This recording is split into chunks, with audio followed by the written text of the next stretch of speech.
Olá, caro aluno, bem-vindo ao Caiu na ESA. Você está aqui para assistir uma aula de português. Eu me chamo Everton e basicamente eu vou passar para vocês o que costuma mais a cair na ESA, né? Serão algumas aulas que a gente vai estar passando aqui, passando as coisas que vão direto ao ponto. Nada de ficar enchendo linguiça, nada de ficar trazendo conteúdo aí que não serve para nada. Nós sabemos que a disciplina de português é uma disciplina que traz muitas questões, muitos assuntos. E apesar de a gente ver isso desde a nossa primeira série lá do ensino fundamental, nós costumamos ainda ter dificuldade, né, quando começamos a prestar concursos.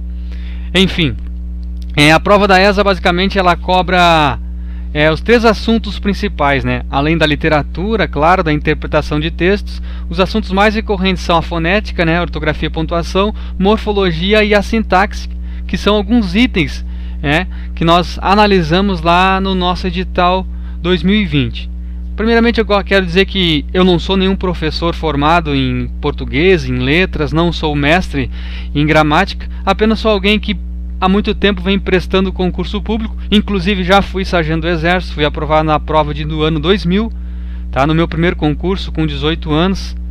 Não foi sorte, foi muito estudo, 6 meses trancado dentro de casa, só estudando, apesar de que eu tinha uma boa base de ensino médio e do ensino fundamental, e sempre fui um aluno muito bom nas aulas de português e matemática, por isso eu acho que eu acabei fazendo uma boa prova já no meu primeiro ano. Para você que está iniciando, eu sugiro que aperfeiçoe a sua base em matemática e português principalmente. É importante sim fazer um curso preparatório, por que não?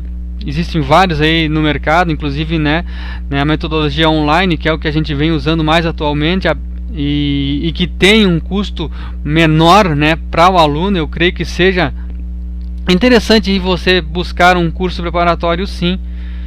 Se você já vem estudando há mais tempo, eu sugiro revisar a matéria e focar em estudar em questões. Estudar por questões é um método muito utilizado pelos grandes concurseiros, as pessoas que costumam ser aprovadas em vários concursos, elas estudam muito por questões comentadas, no caso de você, da própria ESA. Nós preparamos um material específico para português, nós abordamos 10 provas anteriores, são 90 questões que a gente comentou item por item. Eu vou trazer algumas aqui, lógico, mas se você quiser ter acesso a esse material em PDF, vai estar o link aqui na nossa descrição. Você pode ir lá, se cadastrar. A primeira aula é gratuita para você poder conhecer o material, conhecer a nossa metodologia. Eu creio que é um material que ficou muito bom, específico e voltado exclusivamente para resolver questões. Eu não sou um professor, eu sou um resolvedor de questões e é isso que você tem que ser. Eu gostaria de dizer que você não pode ser aquele cara muito questionador, que lê a questão e fica desconfiando da banca. Não, você tem que ler as questões anteriores das provas da ESA e perceber qual é a metodologia, qual é a forma, qual é o formato de cada questão que ela costuma trazer, quais são os assuntos principais. Não adianta você pegar uma apostila aí com 100, 200, 300 páginas de português e querer ler toda ela e achar que vai gabaritar a prova. Negativo, guerreiro. Para você gabaritar a prova de português da ESA, você tem que estudar por questões. É um edital muito amplo, então aí você tem aí menos de 5 meses agora para se preparar. Eu sugiro sim que você continue com essas aulas nos cursos preparatórios, continue revisando a matéria, mas foque especificamente em questão. Se você puder, tiver condições de investir num curso voltado para questões comentadas, eu acho que é uma estratégia fantástica para você sair na frente de muitos candidatos. Beleza? Dito isso, então, vou tentar ser aqui o mais sucinto possível. Nessa primeira aula a gente vai ver só uma introdução, serão vários vídeos a partir de agora, para buscar tentar ajudar você. Como eu falei, eu já fui sargento, eu já fiz aí de 2010 para cá em cerca de 40 concursos, e vou dizer para você que eu tive muito mais fracasso do que vitórias. Desses 40 concursos eu fui aprovado com chances de nomeação em 4 deles. Claro, é a ESA lá no ano 2000 ainda, no meu primeiro concurso que eu fiz. Depois de 2014 eu passei para o Instituto Federal Farroupilha, fui nomeado, inclusive fui servidor público lá por 2 anos. Também eu fui aprovado no Tribunal Regional do Trabalho, Tribunal Regional Federal nos cargos de Segurança e Transporte, porém não fui nomeado, fiquei entre os 50 primeiros, mas como é um concurso que nomeia poucas pessoas, eu acabei ficando de fora, minha nota não foi suficiente. Meu foco desde então, desde 2013 para cá, tem sido a Polícia Rodoviária Federal. Já prestei 2 vezes, bati na trave 2 vezes, mas concurso é isso, é até passar.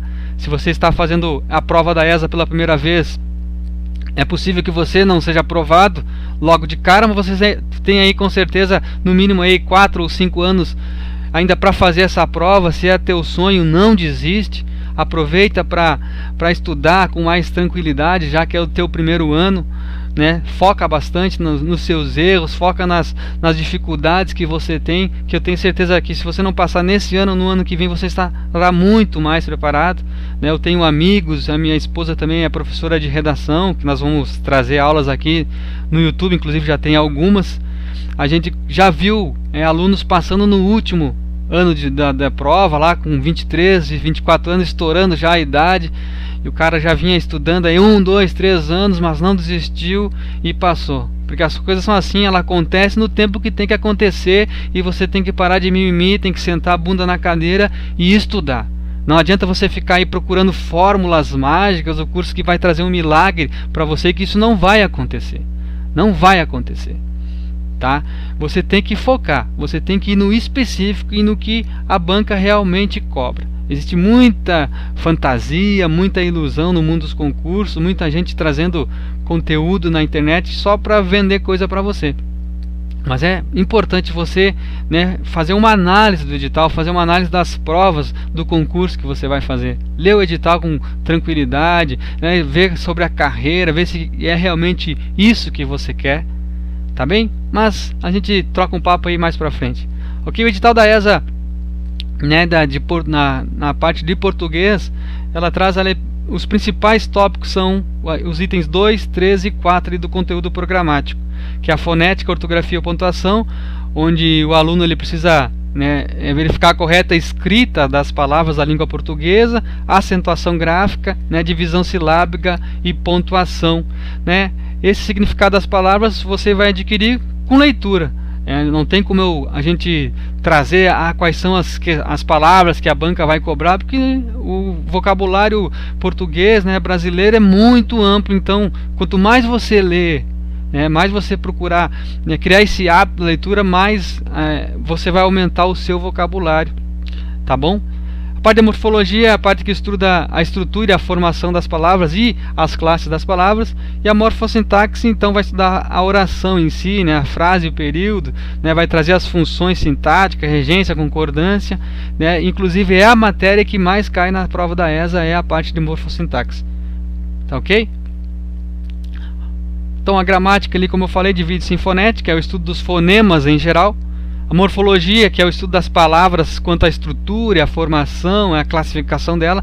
Então a pessoa vai ter que fazer uma análise individual, né? Vai ver se é um substantivo, se é um pronome, se é um verbo, né? Se é um adjetivo, se é uma conjunção. E na sintaxe você faz o estudo das palavras, né, no contexto de uma oração. Você vai dizer se é um sujeito, se é um predicado, né? Vai ver se é um objeto direto, objeto direto. Em síntese, né? Sintaxe seria isso, né? Fazer a análise sintática, que, como eu já falei, é a parte que mais cai na prova, é a parte mais difícil. Bom, pois bem, hoje a gente vai ver só um pouquinho sobre fonética. Fonética estuda a formação, a evolução e a classificação dos sons da língua, né? Sons que tomam o nome especial de fonemas. Eu vejo muitas aulas na internet para a ESA que as pessoas vêm trazendo, né, o que é fonema, o que é letra, né? Mas eu, analisando as provas desde 2008, eu não vi nenhuma questão específica dizendo para a pessoa contar quantas fonemas ou quantas letras tem numa palavra. Mas basicamente o que a fonética é? Ela vai analisar o som das palavras, o som das letras, né? Vai ver a sílaba, vai fazer um estudo da pronúncia da palavra. Mas basicamente o que mais cai na prova da ESA? É a parte da acentuação gráfica, né, onde você vai ter que saber o que é oxítona, paroxítona e uma proparoxítona. Isso você que tem que dominar. A parte da divisão silábica, né, saber o básico, o que é um monossílabo, um dissílaba, né, um trissílabo. E também entender um pouquinho sobre o que é um hiato, um ditongo e um tritongo. Esqueça aquelas teorias, né, muito grandes sobre o que é português, né? Não precisa você saber a etimologia, a origem da palavra, não precisa ir tão fundo assim na matéria. Você tem que saber basicamente isso para a fonética. O que é um hiato, o que é um ditongo, o que é um tritongo, né? A divisão silábica, você tem que saber fazer uma divisão, né, de uma palavra. E você não pode perder questões de acentuação gráfica, né? Onde a gente vai ver num vídeo posterior o que é uma oxítona, o que é uma paroxítona, o que é uma proparoxítona. Isso você não pode deixar de aprender, beleza? Então, classificação, né? Quanto ao número de sílabas, né? Como é que funciona isso? A gente classifica, né, as palavras da língua portuguesa em monossílabas, dissílabas, trissílabas e polissílabas, né? Como o próprio nome diz, monossílaba é uma palavra que possui uma única sílaba, por exemplo, chá, pé, melhê. Dissílaba possui duas sílabas, café, sofá, onça, digno. Trissílaba, né, serão 3 sílabas, copinho, socorro, agora, adrede. Polissílaba vai possuir 4 sílabas ou mais, né? Limonada, chocolatezinho, ok? Então é um conceito aí bem simples, bem fácil, né? Lembre disso, leve isso para a sua prova. Outros conceitos que nós precisamos saber para não errar questões de fonética é a parte dos encontros vocálicos. Que seriam esses encontros vocálicos? Seria um encontro de vogais, né? Sucessão de vogais em uma palavra, e a gente pode classificar em ditongo, tritongo e hiato. O ditongo ocorre quando juntamos 2 sons vocálicos numa única sílaba. Por exemplo, K e U, né? Perceba que o I e U são 2 vogais que estão na mesma sílaba. Isso é um ditongo. Viu, olha só, o I e o U, 2 vogais juntas na mesma sílaba. Touro, né? Dentais, pão, capitães, né? Não precisa muito a gente saber aquela classificação entre oral e nasal. É importante que você saiba, sim, que existe uma classificação interior e mais ampla dentro do ditongo e tritongo, mas é preciso que você apenas saiba que existe, né? Cantam ali o A e o M é considerado um ditongo nasal, e o E e o M também é considerado um ditongo nasal. Tritongo ocorre quando juntamos 3 sons vocálicos numa sílaba, iguais, ó, U, A e I, então 3 vogais numa mesma sílaba, quão, perceba? Hiato ocorre quando colocamos simultaneamente em uma palavra 2 vogais que pertencem a sílabas diferentes. Saída, gaúcho, saúde são as palavras que a gente mais aprende na escola por conta do acento, né? Mas entenda que não é o acento que vai fazer um hiato, não, é o encontro de 2 vogais que pertencem a sílabas diferentes. Cooperar é um exemplo de hiato também. Ideal é um exemplo de hiato. Perceba que o E e o A são 2 vogais juntas, mas que estão em sílabas diferentes. Teologia também é uma palavra que possui um hiato, né, onde há 2 vogais juntas, o E e o O, mas que estão em sílabas diferentes. A própria palavra hiato é um hiato e não leva acento. Por quê? Porque a gente vai ver nas regras de acentuação que só se acentua o hiato quando estiver, né, as letras I e U em sílaba sozinha. Mas isso a gente vai ver mais pra frente, beleza? Ó, então, como eu falei para vocês, nas questões da ESA não costumam cair o que é um hiato, o que é um ditongo, né? Uma pergunta direta ao ponto. Não, olha como foi cobrado na prova de 2012, né, sobre esse assunto. Qual das alternativas abaixo é formada por ditongos crescentes? Então, ditongos decrescentes. Então, o que é um ditongo? É um encontro de 2 vogais na mesma sílaba. Isso você tem que saber. E o que ele é decrescente e crescente? Crescente é quando a semivogal vem antes da vogal, ou seja, a vogal, né, que se pronuncia com mais baixa intensidade, aí depois vem uma vogal onde você entoa um pouco mais de voz. Aí ela é crescente, começa da mais baixa para mais alta. Já o decrescente é ao contrário, vem a vogal antes da semivogal. Então aquela vogal que você pronuncia mais alta, ela vem na frente, né? E a vogal e a semivogal, que é a que você vai dar menos intensidade na voz, ela vem depois. Por isso é um ditongo decrescente. Vamos analisar? Qual das alternativas abaixo é formada por ditongos decrescentes? Pouco é, separa, ó, há um ditongo aqui em pouco, há um ditongo. pouco. É decrescente? É decrescente. Perceba que pouco. A letra O ela é pronunciada um pouco mais alta que a letra U. Por isso que é um ditongo decrescente. Não é pouco, não, é pouco. Loteria. Perceba que não há um ditongo aqui. Há duas vogais próximas, mas elas não estão na mesma sílaba. Isso aqui, inclusive, seria um exemplo de hiato. Contrário. Contrário. Há um ditongo? Há um ditongo. Olha só, a letra I e a letra O estão juntas na mesma sílaba. Contrário. Mas perceba que o rio, né, o O é pronunciado mais alto. Então seria um exemplo de ditongo crescente. Contrário. Não é contrário. Se fosse, já separaria o I do O e viraria um hiato. Estratégia. Ó, estratégia. É um ditongo? É um ditongo, mas também não é um ditongo decrescente. É um ditongo crescente, porque o I ele é pronunciado mais forte do que o A. Estratégia. Mais fraco, digo, perdão. Estratégia. É um ditongo crescente. Estratégia. Não é estratégia. Não, estratégia. Ok? Então a letra A não é a nossa alternativa. Letra B. Inquietação. Sim, há também um ditongo decrescente no ão, ok? Não confundir ali o U e o I e o E. Não é um ditongo, é um tritongo. Pouco. Também uma palavra que possui um ditongo decrescente. Você consegue perceber a decrescência na pronúncia da palavra? Pouco. Você percebe que você entona, a sua voz é mais alta quando você pronuncia o O do que quando você pronuncia o U? Pouco. Por isso que é um ditongo decrescente. Olha só a palavra aumenta. Mesma coisa. Há um ditongo decrescente porque o A e o U estão juntos na mesma sílaba e você pronuncia a letra A mais forte, né, do que a letra U. Aumenta. Mais um ditongo decrescente. E a última palavra é grau. Grau. Grau. Aqui na verdade está errado. O U não é separado do A, tá? Porque aqui é junto. Porque há um ditongo decrescente aqui também.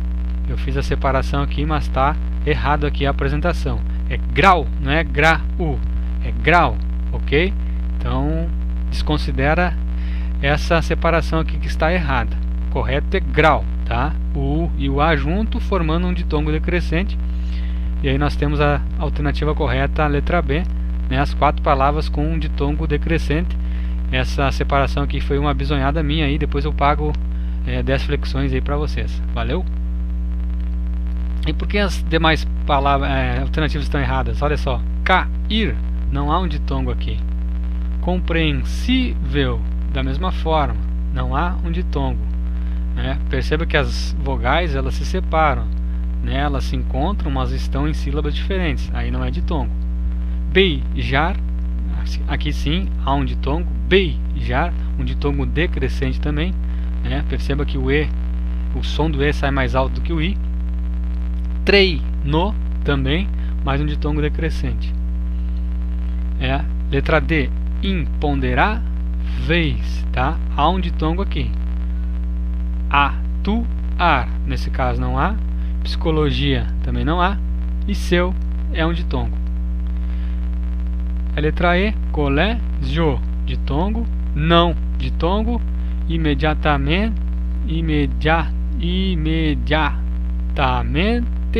história, né? Ditongo decrescente. História. Não, perceba que é um ditongo crescente, perdão. História. Perceba que o A é mais forte do que o I. Então a vogal está depois da semivogal. Beleza? Então essa é uma das questões aí que caiu na prova da ESA de 2012. Mais uma questão aí também que envolve esse assunto, né? De encontros vocálicos e acentuação gráfica, né? A parte da fonética aqui como um todo, nessa questão número 10. Assinale a opção correta, né? Então você tem que ler a alternativa e ver qual que está correta. Trissilábica, a palavra maioria apresenta um tritongo e um hiato? Aí, o que você acha? Primeiro faz a separação da palavra maioria. Olha só, mai, o, ri, a. Então perceba que não tem um tritongo, tá? O a e o i, o i e o o, que seriam, né, que a banca está considerando tritongo, não é, porque eles se separam, beleza? E também não é uma palavra trissilábica, né? Perceba que tem 4 sílabas aqui, seria uma polissilábica, então a alternativa A está errada. Letra B, trissilábica, a palavra existem apresenta um ditongo. Existem, ok, é uma palavra trissilábica porque possui 3 sílabas, e também há um ditongo nasal aqui no EM. Lembra que o E e o M formam um ditongo nasal, assim como o A e o M? Então a letra B é a nossa alternativa correta. Letra C, proparoxítona, a palavra rúbrica recebe acento gráfico? Errado, porque a palavra rúbrica ela não é uma proparoxítona, é uma paroxítona.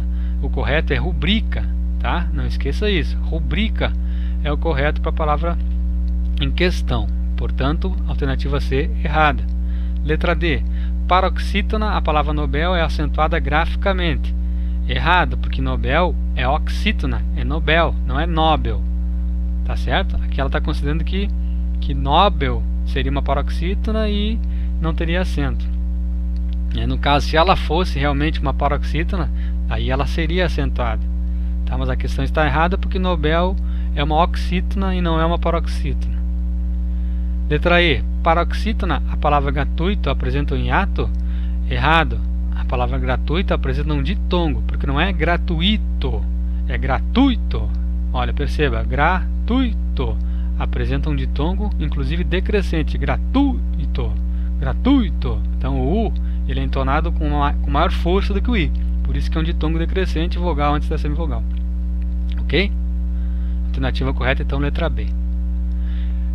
Outros conceitos que você tem que também considerar para a sua prova: encontros consonantais e dígrafos. Mas como eu falei, nas questões, nas provas que nós analisamos, não há nenhuma questão específica referente a esse assunto. Mas é importante que você saiba pelo menos os conceitos. Encontros consonantais e dígrafos.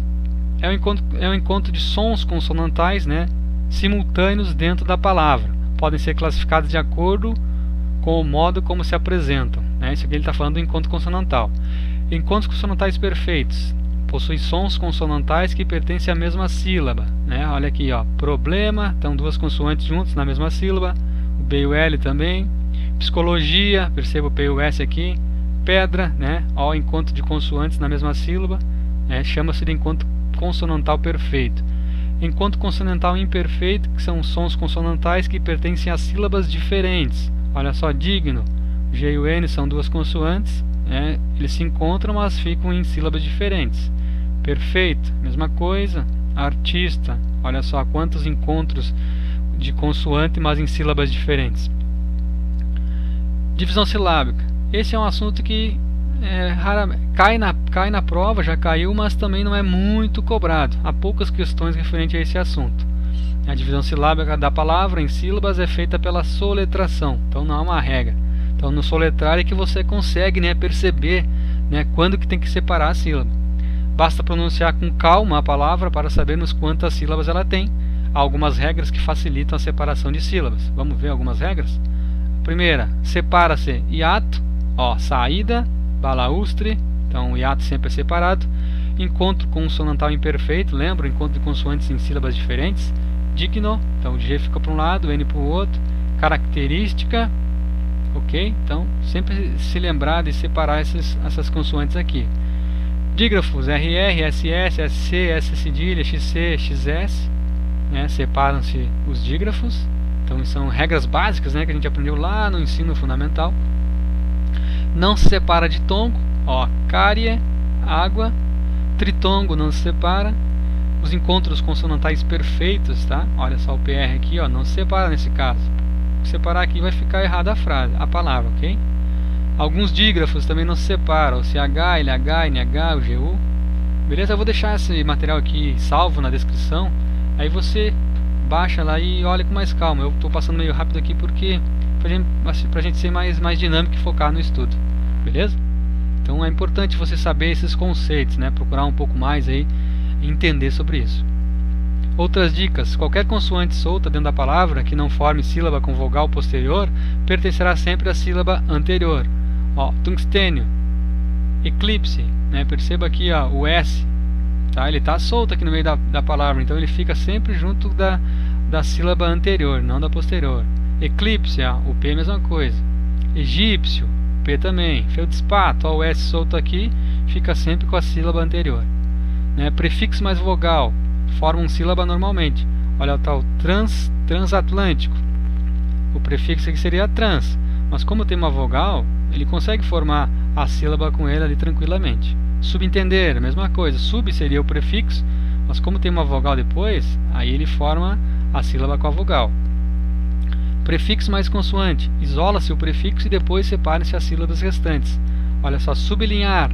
Então o prefixo é sub, aí logo após vem uma consoante. Aí nesse caso separa. Abrupto, ó, a mesma coisa. Tá? O B e o R aqui seria o encontro consonantal separado. Mesma coisa o P e o T, olha só, se separa. Aqui o prefixo ab. Transporte, mesma coisa, ó, o prefixo trans se junta logo com uma consoante, mas daí separa eles.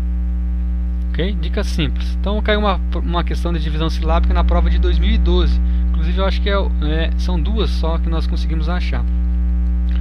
Assinale a opção em que o vocábulo difere dos demais pelo número de sílabas. Então aqui você teria que fazer a divisão silábica das palavras e contar o número de sílabas. Barbado, você não pode perder uma questão dessa. Perder a questão dessa é reprovação na certa. Ninguém perde. Olha só, vadios. Lembra-se que a divisão silábica é feita pela soletração, lendo a palavra com calma. Ó, vadios, não é vadios. Vadios. Então aqui já tem uma palavra com 3 sílabas, tá? Uma palavra trissilábica. Índios. Olha só a soletração. Índios. Não é índios. Índios. Não, é índios. Perceba? Soletração rápida e correta. Matéria. Europeus. Bahia. Então todas com 3 sílabas. A única que tem 2 sílabas é a letra B, índios. É a nossa alternativa correta. Perceba que Bahia não é Baia, né? Baia é de cavalo. Bahia é o estado. Então por isso que tem 3 sílabas. Prova de 2008 também caiu uma questão aqui que misturava, né? Ela misturou um pouco de acentuação gráfica com formação de palavra, que a gente vai ver em outro momento, e a divisão silábica que vem só no item 3, tá? Nós vamos dar uma olhada rápida aqui só para ver como que ela foi cobrada na prova. As palavras está, baú e você são acentuadas pelo mesmo motivo? Está é uma oxítona terminada em A. Baú, ele é um hiato. E você é uma oxítona terminada em E. Então, item 1 está errado. A gente vai ver as regras de acentuação em outra aula. O item 2, transformação, infinitamente, artísticos, possuem mesmo processo de formação de palavras? Errado. Transformação é um processo prefixal, infinitamente é prefixal e sufixal, e artísticos é sufixal. Também a gente vai ver mais para frente. E aqui no item 3 que vem a divisão silábica, olha só.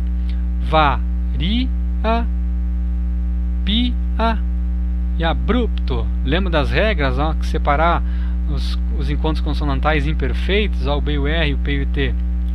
Tá lá nos nossos exemplos, caiu aqui, ó, na prova. Viu só? Exemplos concretos que caíram na questão da prova. A divisão silábica de varia, pia e abrupto é varia, pia e abrupto? Sim, né? O item 3 está certo, portanto a alternativa correta é a letra C, somente a frase 3 está correta. E por enquanto era isso que nós tínhamos para falar sobre fonética nessa primeira aula. Na próxima aula a gente vai bater em cima da acentuação gráfica, tá? Aí sim, aqui tem mais um erro, ó, a bisonhada do sargento. Vou pagar mais 10 seleções para ti, tá, combatente? Fica tranquilo. A gente fez meio rápido aqui a aula e acabou se passando. Mas então na próxima aula a gente vai bater em cima da acentuação gráfica, que é dentre os assuntos da fonética, né, os mais cobrados. São as questões mais recorrentes na prova, é isso. Ela pede para identificar as palavras paroxítonas, proparoxítonas e oxítonas. Fora isso, você não precisa locubrar muito, né, ir muito a fundo na teoria e ser mais o específico. E faz o simples que dá certo. Resolve questão, faz questão da banca, que você vai bem na prova de português. E assim como nas outras disciplinas também. Beleza, guerreiro? Então não esqueça de ir na descrição, baixar o material que a gente vai deixar disponível para vocês. Também vai estar disponível o link do nosso curso aí em PDF de resolução de questões comentadas, tá, para você olhar e conhecer. Eu acho interessante você adquirir, é barato, tá, em relação a outros cursos, e eu acredito que vai dar um foco maior na tua preparação e na prova de português. Valeu, forte abraço.